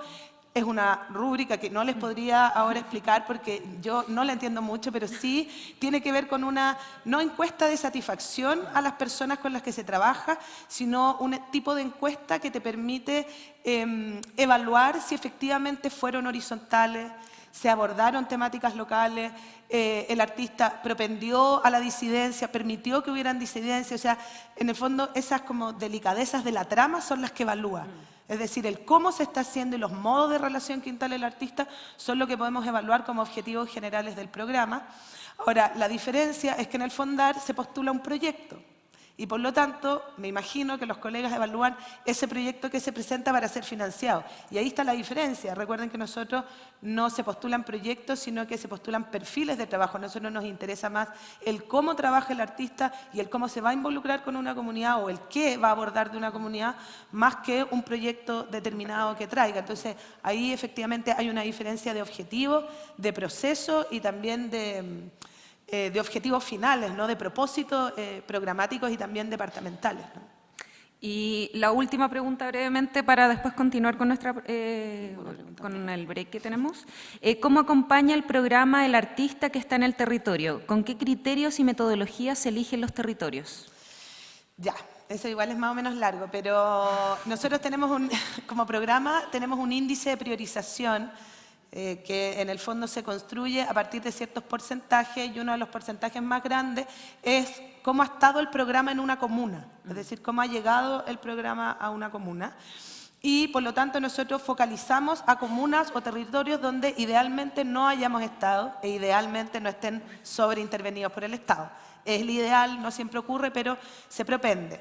Eso porque es una gestión directa de alguna manera de las secretarías regionales ministeriales y porque nosotros, la estrategia regional tiene que ver con que el programa tiene encargados en cada una de las regiones.